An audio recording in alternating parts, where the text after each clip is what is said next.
aunque os vamos a echar de menos, me gustaría que os arremolinarais conmigo como con Juan.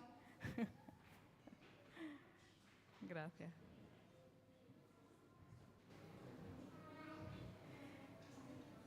Draco se puede quedar de ayudante también si quieres, ¿no?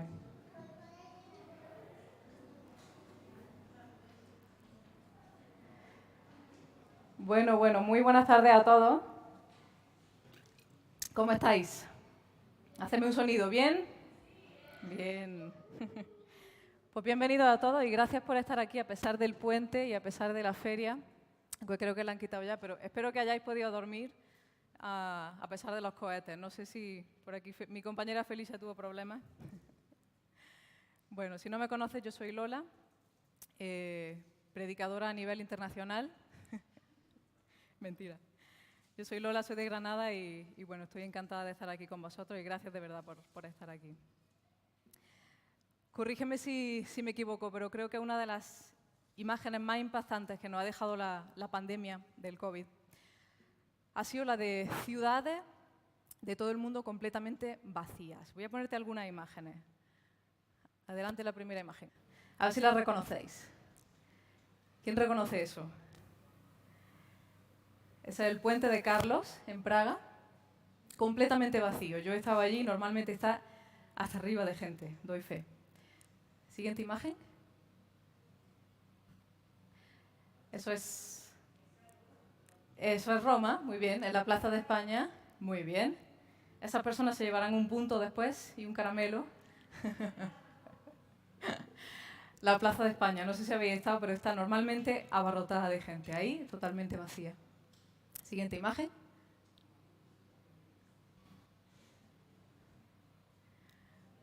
Eso es Londres, la Plaza de Trafalgar, o Trafalgar Square, o como se pronuncie. Completamente vacía también, una de las llenas de gente de todo el mundo. Y la última, la Gran Vía de Madrid. Muy bien. ¿Tenemos madrileños aquí? No. ¡Ah, qué pena! Bueno. Tenemos una más, si no me equivoco, sí.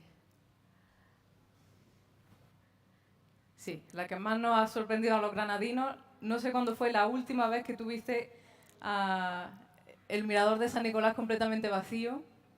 Cuando yo lo vi pasaban dinosaurios todavía por allí. Hace muchísimos siglos de eso, ¿vale? Bien, ¿y por qué nos ha impactado tanto esa imagen de ciudades de todo nuestro mundo completamente vacías? Pues porque ha sido algo tan acostumbrados como estamos a ver nuestras ciudades, gente ocupada, corriendo para sus trabajos. En definitiva, estamos acostumbrados a un mundo sin descanso. Y aunque para la mayoría de nosotros ha sido algo raro de ver, tengo que confesarte que, aunque te sorprenda, yo ya había vivido algo muy similar mucho antes de la pandemia. Y te voy a poner una foto.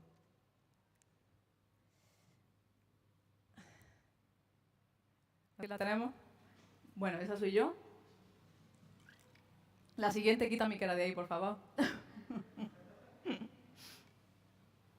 No sé si es difícil, pero esa es la autopista principal de Tel Aviv.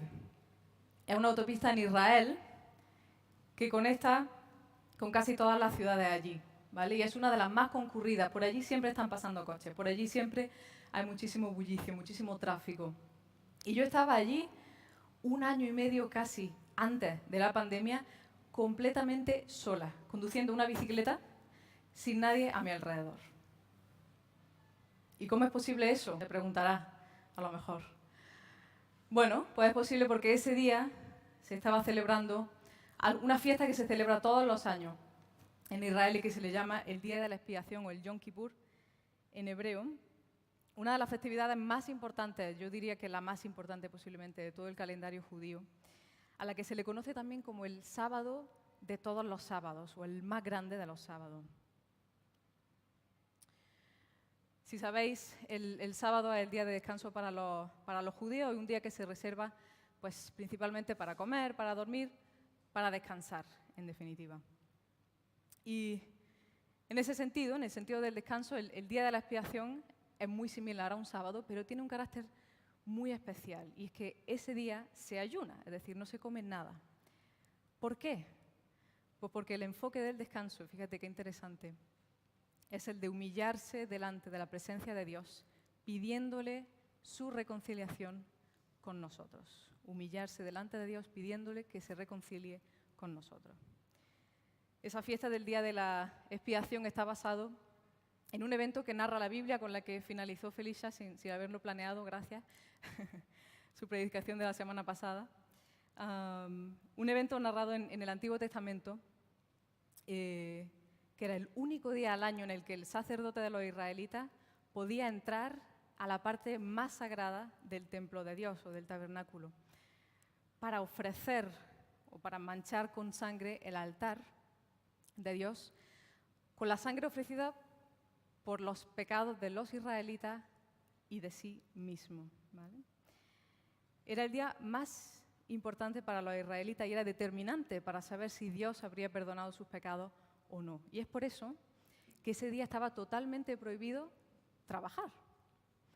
Por ejemplo, si eras profesor como yo, no podrías enseñar ese día. Si eras panadero, no podrías hacer tu pan, no podrías venderlo tampoco. Si eras farmacéutica como Adriana, no estaría existiendo en esa época porque no existía la farmacia. De nada. Y te preguntarás, ¿pero por qué? Si ya hemos visto a lo largo de toda esta serie que Dios creó el trabajo, que el trabajo es la voluntad de Dios para nuestras vidas, ¿por qué en ese día del descanso Dios dijo que no trabajáramos? ¿No lo dice Levítico 23, 28? Adelante, imagen si la tenemos, después de la imagen de la carretera.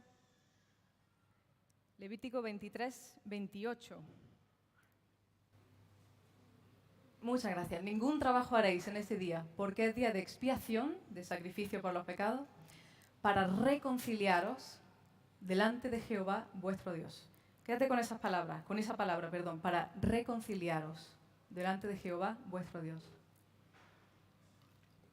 De nuevo, corrígeme si me equivoco, pero creo que por nuestro tiempo y nuestra cultura ninguno de nosotros, al contrario, la mayoría de nosotros diríamos, ¿con qué asocio el descanso? Con la diversión, con no trabajar, por supuesto, con evadirme de los problemas quizá, con el ocio, o por el contrario quizá con algo malo, con el aburrimiento, con un impedimento para mi desarrollo laboral. Pero ¿quién de nosotros, piénsalo bien, quién de nosotros relacionaría el descanso con la reconciliación con nuestro Creador? Un domingo más. Seguimos con nuestra serie Mañana el lunes. Si has estado acompañándonos sabrás que desde hace varias semanas, más de un mes creo, hemos estado explorando en esa serie Mañana el lunes trabajo. ¿Cuál es la voluntad de Dios para el trabajo? ¿Por qué lo creó Dios? ¿Cómo puede Dios usarnos en nuestro trabajo? Etcétera, etcétera. Y hoy vamos a estar explorando lo que yo llamaría la otra cara del trabajo, que es un tema que no nos gusta a nadie, el descanso, ¿vale? Y tal y como nos dijo José Daniel al inicio de la serie, pero como hemos venido repitiendo también a lo largo de todos estos domingos, el trabajo siempre fue la voluntad de Dios para nosotros. El trabajo nunca fue un castigo, siempre fue voluntad de Dios para ti y para mí. Y así lo dice Génesis, el primer libro de la Biblia. Pero Génesis nos dice otra cosa, y es que en un momento determinado el ser humano decidió también apartarse de Dios, desconfiar de Él, no guiarse nunca más por su voluntad y convertirse en su propio Dios. Como Elder nos dice muchas veces, apartar a Dios, perdona, quítate yo, este es mi trono, ¿vale? Eso decidió hacer el ser humano. Y eso a lo que conocemos como el pecado y que nos afecta a ti y a mí, o más bien proviene de tu corazón y el mío también, corrompió todas las cosas. Y entre esas cosas que el pecado corrompió y sigue corrompiendo, está el trabajo.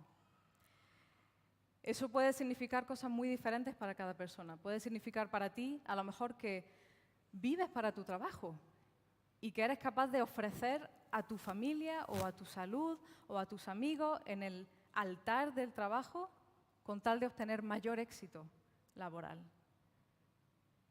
Tu pecado afecta a tu trabajo.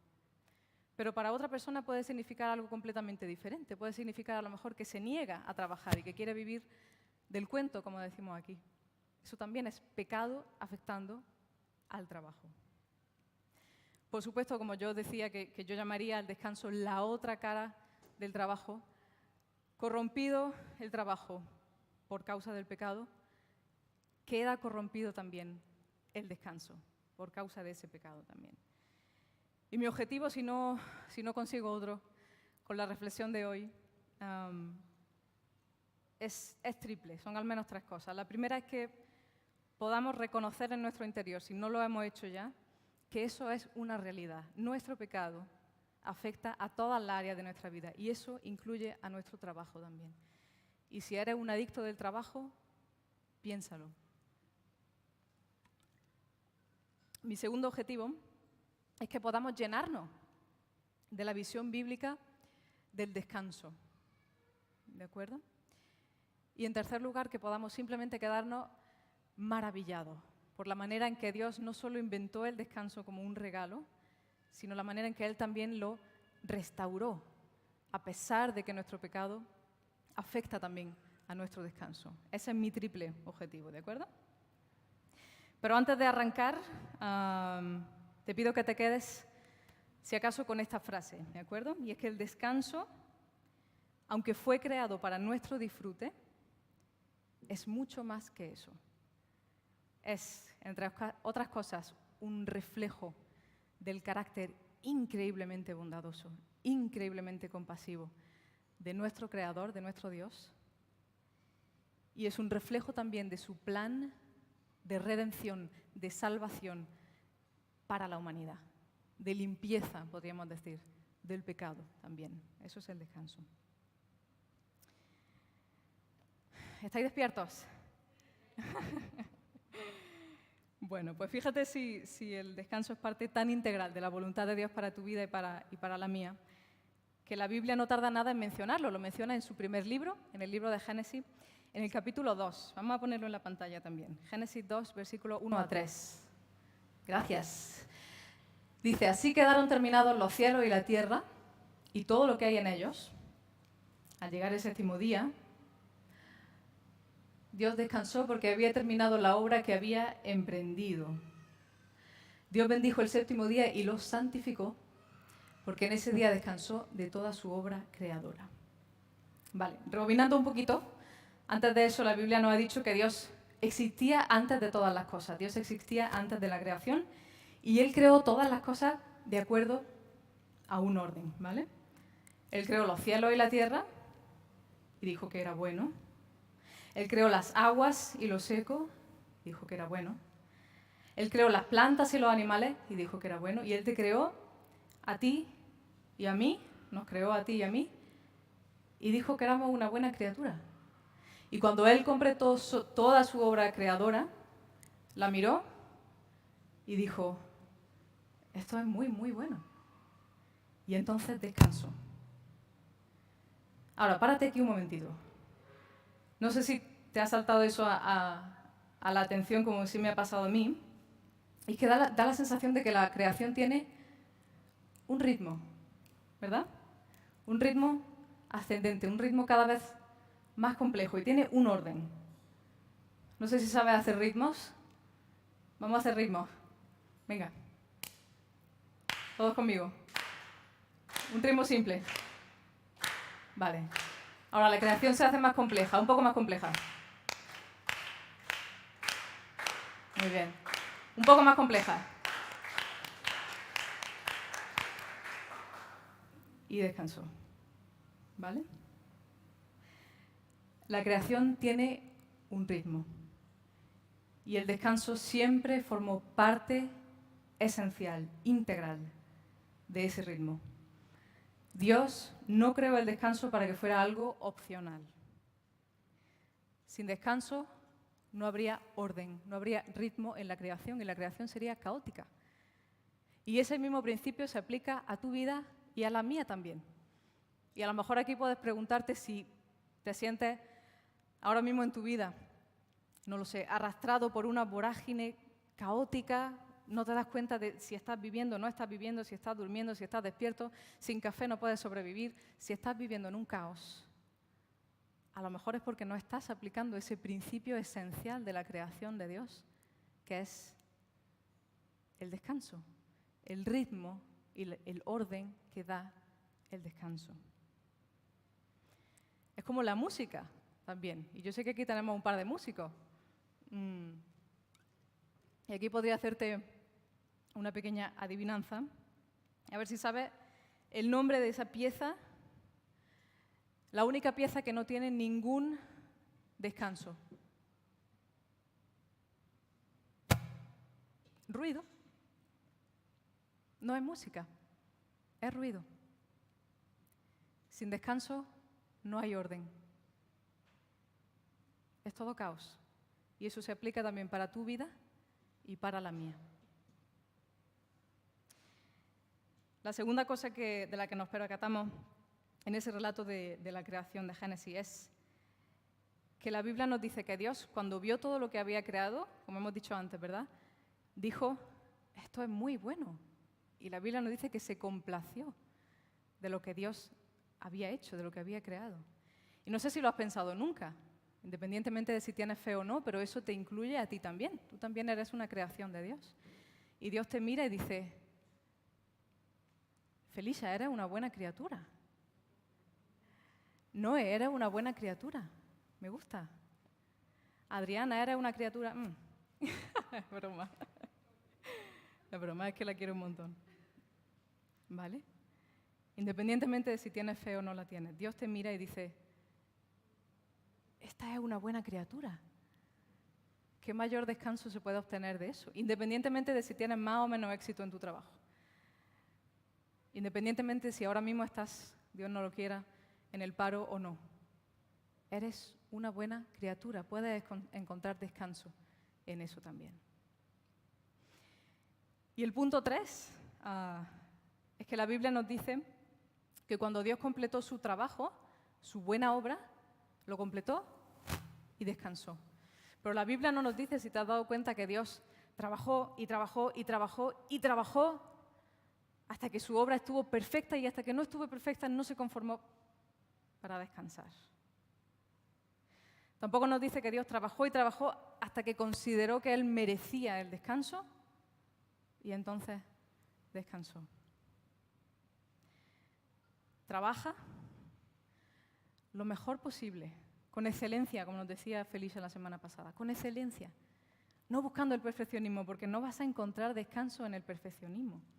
Al contrario, el perfeccionismo te va a meter en una vorágine también, en un ciclo de que nunca va a ser suficiente. Es posible que tú te digas, bueno, descansaré cuando mi trabajo esté perfecto, pero es que eso no va a ser nunca, a lo mejor, y nunca vas a descansar. Esfuérzate en que tu obra sea excelente, como Dios se esforzó en que su obra fuera excelente. Y descansa. No descanses cuando tú creas que lo mereces.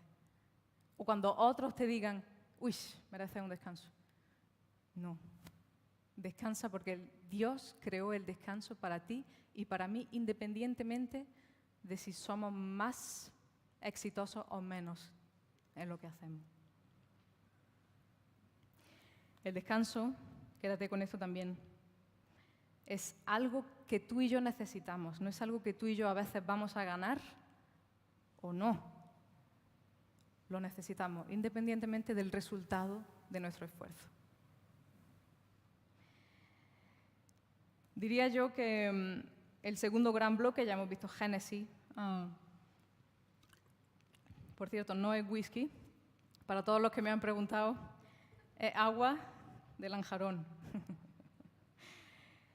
Yo diría que el segundo gran bloque de la Biblia en el que se define el descanso más allá de Génesis es el libro del Éxodo. Y en él aprendemos algo muy, muy relevante para nuestra cultura, para nuestro tiempo, pero yo diría que contracultural de muchas maneras. Porque fíjate, nuestra cultura nos dice que normalmente más trabajo es más dinero y más dinero es más libertad. Pero Éxodo nos dice que, de hecho, respetar el descanso es más libertad y es verdadera libertad, porque nos previene de convertirnos en esclavos del trabajo o del dinero o de la aprobación. Éxodo, si no conoces la historia, seguro que sí, nos cuenta que durante siglos los israelitas trabajaron como esclavos en Egipto y trabajaron como esclavos para el faraón. Pero Dios se apiadó de ellos y los sacó de aquella tierra liberándolos de la esclavitud y liberándolos del yugo de ese rey tirano que era el faraón. Y cuando Dios saca a los israelitas de aquella tierra de esclavitud, como la llama la Biblia, le da una serie de preceptos morales, los adopta como su pueblo, como su hijo, y le da una serie de preceptos por los que de ahora en adelante se tienen que guiar en sus vidas, preceptos morales. Y fíjate que uno de los más importantes, uno de los preceptos morales más importantes que Dios le da a su pueblo y que Dios nos da a nosotros también ahora, es el descanso. Vamos a ver cómo lo dice Éxodo 31. Si tenemos la imagen. El Señor le ordenó a Moisés, dile lo siguiente a los israelitas. Vosotros deberéis observar mis sábados, el día del descanso, en todas las generaciones venideras. El sábado será una señal entre vosotros y yo, para que sepáis que yo, el Señor, os he consagrado para que me sirváis. El sábado será para vosotros un día sagrado. Observadlo, es decir, respetadlo. Quien no lo observe será condenado a muerte. ¿A quién no le gustaría que te dijeran, mira, si no descansas te mato? Normalmente nos dicen lo contrario, ¿no? Quien haga algún trabajo en sábado será eliminado de su pueblo. Durante 6 días se podrá trabajar, pero el día séptimo, el sábado, será de reposo consagrado al Señor. Quien haga algún trabajo en sábado será condenado a muerte. Los israelitas deberán observar el sábado, respetar el sábado. En todas las generaciones futuras será para ellos un pacto perpetuo, una señal eterna entre ellos y yo. ¿Por qué? En efecto, en 6 días hizo el Señor los cielos y la tierra, y el séptimo día descansó. Si recuerdas, habíamos dicho que en Génesis Dios había separado el sábado, o había separado un día de los que le tomó para completar su creación, como el día para el descanso, el día consagrado, sagrado, apartado para descansar. ¿Y qué está haciendo aquí? Diciéndonos a nosotros exactamente lo mismo, recordándonos, hey, esto no es nuevo, yo creé el descanso, al inicio de mi creación estaba ya allí, tenéis que recordarlo, tenéis que guardarlo también. Y se lo decía a los israelitas y nos lo dice a nosotros también, a ti y a mí, en el día de hoy.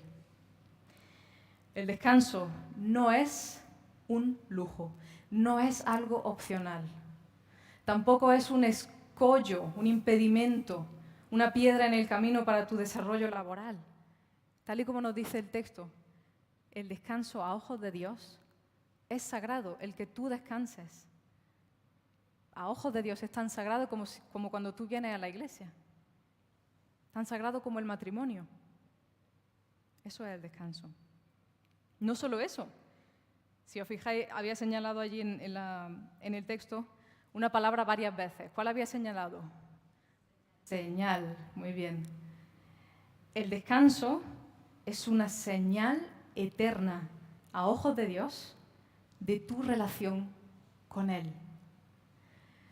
Que levante la mano quien tenga una marca por una operación, por una herida. Noé. Uy, qué montón de gente. Madre mía, casi todo el mundo. Bueno, se ha escondido detrás de la mesa de sonido, pero había pensado en sacar a Felipe, porque él tiene una marca en su brazo derecho, si no me equivoco, por una vacuna que le pusieron cuando era un bebé. Si eres de Latinoamérica, a lo mejor tú también la tienes. Es una vacuna que le ponían a los bebés contra la tuberculosis, ¿vale? Y le dejó un cráter, literalmente, le dejó un hueco muy grande. Bueno, no podía ser perfecto, Felipe, lo siento. ¿Vale? Esa marca que tiene Felipe y que tendréis vosotros de cualquier otra cosa, de cualquier otra operación o golpe o lo que sea, para él es una señal para siempre de que él está protegido contra una enfermedad. está protegido contra la tuberculosis. Bueno, pues el descanso a ojos de Dios en tu vida y en la mía es eso también. Es una señal. ¿De qué? De que no somos esclavos. De que no somos esclavos de nuestro trabajo. De que no somos esclavos de nuestro perfeccionismo. De que no somos esclavos de la aprobación de los demás, la aprobación de mi jefe, la opinión de mis clientes. El sábado es una señal, o el descanso es una señal entre tú y Dios de que tú no eres un esclavo, eres un hijo libre de Dios.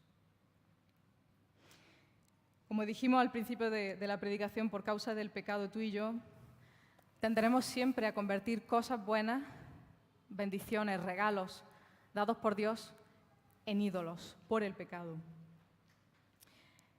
El que tiene un ídolo, y esto tienes que recordarlo siempre, es esclavo de ese ídolo.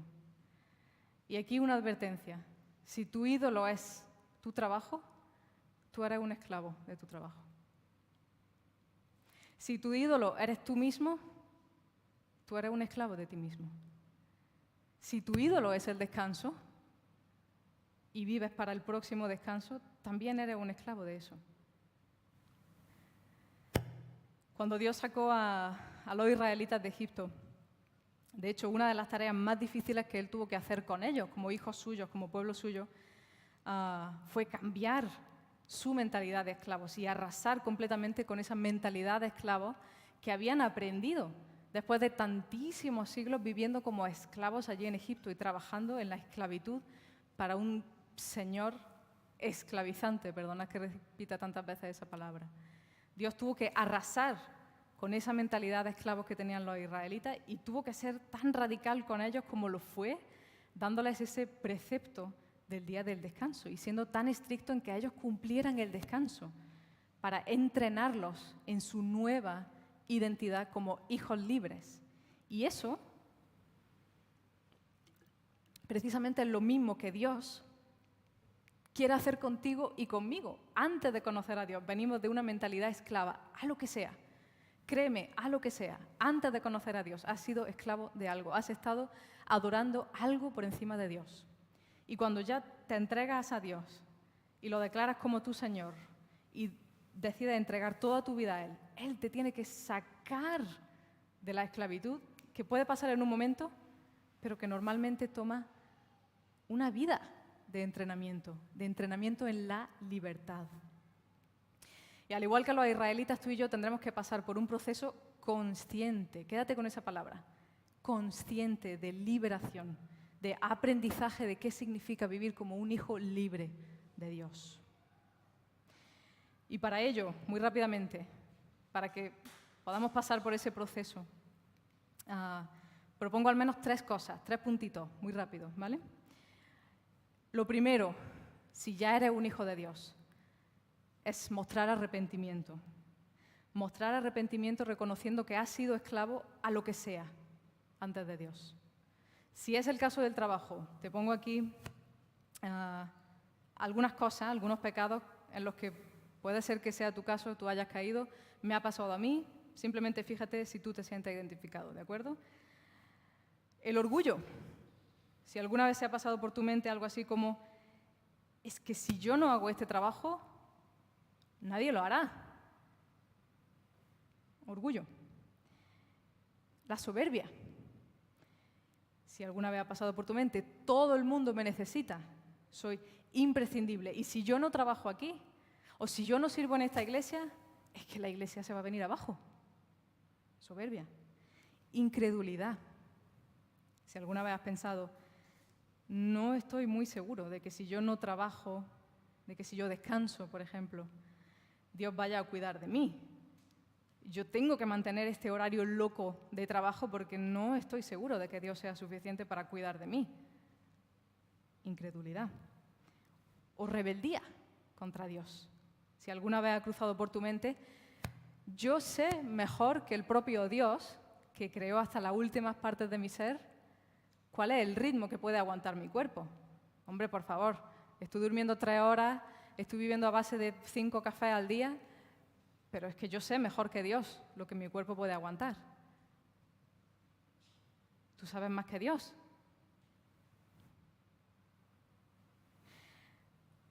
Dejando ese pecado atrás, y os aseguro que Dios perdona en un momento. Él escucha un corazón arrepentido y lo perdona en ese mismo momento. Propongo que empecemos a incorporar en nuestra vida el descanso, como hemos dicho al principio, como ritmo. Punto. Es ritmo de nuestra vida. Es parte del orden de nuestra existencia. Ya. Al igual que tú cuando salgas de la iglesia vas a ponerte a hablar con tu amigo. ¿Cuándo quedamos? Vamos a fijar una clase, vamos a fijar tal cosa. Venga, tengo tiempo el martes, tengo tiempo el viernes, tal. Ya. Cuando salgas de la iglesia, fija en tu semana un momento para descansar y para recibir un descanso de calidad. No cualquier descanso. No un descanso de tumbarte así en la cama y pensar, ¿qué tengo que hacer mañana? No. Un descanso de estar, en primer lugar, en la presencia de Dios. Pasar tiempo de calidad con tu Creador, disfrutando del regalo del descanso. Y por último, si te pasa que vuelves a caer quizá otra vez en esa vorágine de no descansar, propongo que recordemos 5 principios, que podamos grabarlos en nuestra mente. 5 principios. Si nos caemos otra vez en esa tendencia que tenemos todos a trabajar y trabajar y trabajar para sentirnos mejor que nosotros mismos, por ejemplo, ¿vale? 5 principios. ¿Por qué descansamos? Número 1. Descansamos porque no somos esclavos de nada, tampoco de nuestro trabajo. Somos hijos libres de Dios. Número 2. Descansamos porque el descanso es parte de la voluntad de Dios para nuestras vidas. Tanto como el trabajo, el descanso también es parte de la voluntad de Dios para nuestras vidas. Número 3. Descansamos porque Dios creó tu cuerpo y el mío. Y los creó para necesitar el descanso. ¿Tú necesitas respirar? Yo sí. Pues si necesitas respirar, necesitas descansar. Número 4. Descansamos porque confiamos en que Dios es nuestro Padre y sigue cuidando de nosotros aunque no estemos trabajando. Cuando tú y yo estamos descansando, Dios sigue, no te preocupes. Dios sigue cuidando de ti. Y número 5. Descansamos porque aunque Dios nos ama y somos preciosos y esenciales para Él, Él no nos necesita para que el mundo siga girando. No somos el centro del mundo. Si descansamos, la creación va a seguir adelante. No te preocupes. Esos 5 principios, vamos a mantenerlos en nuestra mente, ¿de acuerdo? ¿Bien? Bueno, concluyendo. Tengo una mala noticia, entre comillas, y es que a pesar de todo lo que acabo de decir antes, llegará un momento en el que tú y yo nos daremos cuenta de una cosa, y es que no hay descanso suficiente en esta tierra, descanso suficiente en esta vida, que satisfaga un descanso superior, más profundo, que tú y yo estamos anhelando.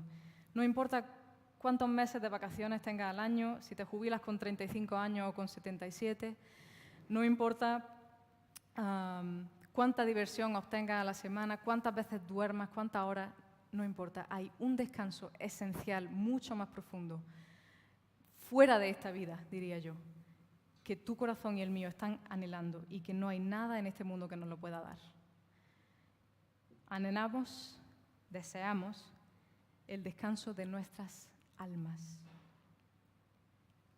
Tengo también una buena noticia, y es que así como Dios nos regaló ese primer descanso al principio de la creación, Él nos ha regalado el descanso de nuestras almas también. Y para demostrártelo, vamos a leer, por último, un pasaje en Mateo 11, 28 a 30, a ver si lo podemos poner también. Son palabras de Jesús. Venid a mí, todos vosotros que estáis cargados, cansados y agobiados, y yo os daré descanso. Cargad con mi yugo y aprended de mí, pues yo soy apacible y humilde de corazón, y encontraréis descanso para vuestra alma. Porque mi yugo es suave y mi carga es liviana. No sé si lo sabes, pero este biógrafo de Jesús, Mateo, antes de conocer a Jesús, él era recaudador de impuestos, que es algo así como si dijéramos que trabajaba para la agencia tributaria, más o menos. Y él trabajaba para la tesorería, entre comillas, de la empresa más poderosa, arrolladoramente poderosa de la época, que era el Imperio Romano. ¿Y qué significaba eso? Pues significaba que, en primer lugar, tenía un puesto de trabajo envidiable. Estaba en uno de los puestos de trabajo más elevados para su época y para su cultura, por ser judío.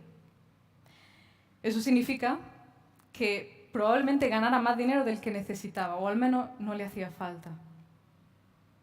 Y eso significa también, por ende, que seguramente a Mateo no le faltaba descanso, no le faltaba tiempo de ocio, no le faltaba tiempo de vacaciones.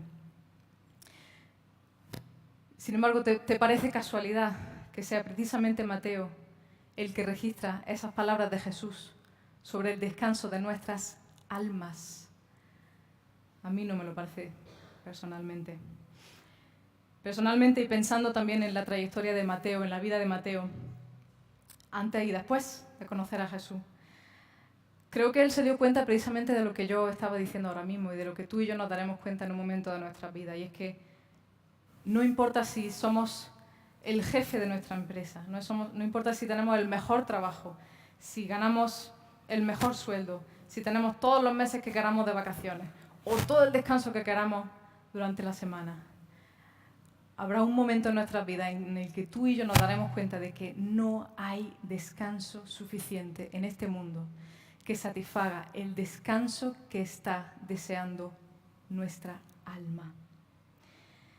Ese descanso en Mateo, pero tú y yo también, solo lo encontraremos en la persona de Jesús.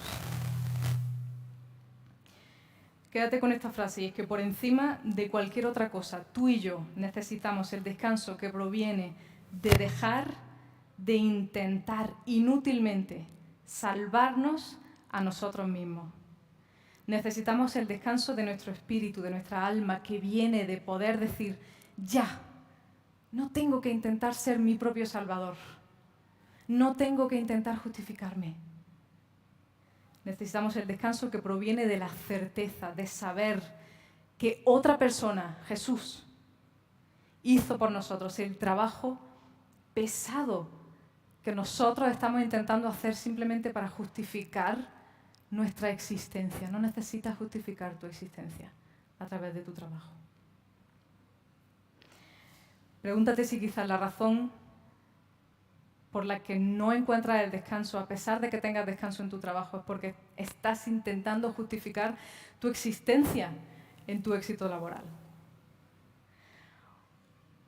O quizás no es porque tienes demasiados clientes y tienes que ocuparte de todo, a lo mejor es porque estás intentando justificar tu existencia en el número de clientes que tienes, en la aprobación de las personas que van a ti y a tu trabajo. La separación, el cisma más insalvable que hay entre tú y yo y el descanso de nuestra alma, es nuestro pecado y cómo eso se traduce en que estamos intentando justificarnos a nosotros mismos. A veces a través de nuestro trabajo, a veces a través de cualquier otra cosa. La gran noticia, por supuesto, es que Jesús es ese descanso para nosotros. Jesús no solo es el Dios creador, inventor de ese primer descanso al inicio de la creación. Fíjate qué bonito que también Jesús es el sacerdote, y lo dice la Biblia, que intercedió por nosotros y por nuestros pecados delante del templo de Dios, delante de la presencia de Dios. Pero Jesús es también la sangre y el sacrificio ofrecido en nuestro lugar por la reconciliación, para la reconciliación de nuestro Creador con nosotros, para que tú y yo ahora podamos presentarnos delante de Él sin mancha, como dice la Biblia, sin culpabilidad, sin pecado, por la obra de Jesús. Y gracias a esa obra preciosa, nuestras vidas no tienen por qué ser ya más Un continuo trabajar y trabajar y trabajar pesado y sin sentido e inútil por intentar justificar nuestra existencia, por intentar justificarnos. Así como el Padre completó su obra creativa al inicio y descansó, Jesús completó también su obra de salvación, pero con una diferencia, y es que ahora ese descanso es libre y gratuito para ti y para mí, para siempre. Vamos a orar.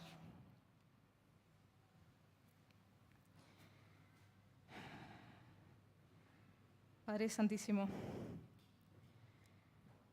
cuánto te amamos y cuánto aprendemos, además, siempre que pasamos tiempo en tu palabra, siempre que pasamos tiempo reflexionando sobre la maravilla de tu creación desde el inicio hasta el final, Señor. No se te escapa ningún detalle para nosotros. Gracias, Dios mío, porque tú no nos dejaste solos y no solo nos regalaste el descanso al principio, el descanso físico, el descanso mental, tan necesario como respirar, tan necesario como comer, tan necesario como nuestras relaciones también, sino que tú fuiste también el autor de un descanso mejor, un descanso más completo, un descanso para siempre, superior al descanso en esta vida, y ese es el descanso de la salvación. Y reconocemos, Padre, que si no fuera porque Jesús intercedió por nosotros, si no fuera porque Jesús fue clavado en esa cruz y desangrado, aún siendo inocente por nuestros pecados, nosotros no podríamos tener el descanso de nuestra alma. Padre, que podamos llevar esa realidad como un sello en nuestras mentes, en nuestros corazones, de que no somos esclavos, de que no somos esclavos nunca más, Señor, de que somos hijos libres tuyos, ahora y para siempre, Dios mío, y de que tenemos una invitación abierta, libre, gratuita, para entrar en ese descanso por la eternidad, que podemos disfrutar aquí mismo en esta tierra, el descanso de sabernos salvos, limpios, por tu gracia, por tu misericordia, de cualquier pecado, de cualquier cosa que corroa nuestra mente y nos intente convencer de que tenemos que justificar por qué estamos en este mundo, tenemos que justificar por qué estamos vivos. Ya no tenemos que justificarnos más, Señor, porque tú eres ese Cordero que se ofreció por nosotros, por la justificación, por nuestra justificación. Y todo lo que nos has dejado, Dios mío, es ese descanso en tu presencia, ese descanso de nuestra alma. Cuánto te amamos, Señor. En el nombre de Jesús.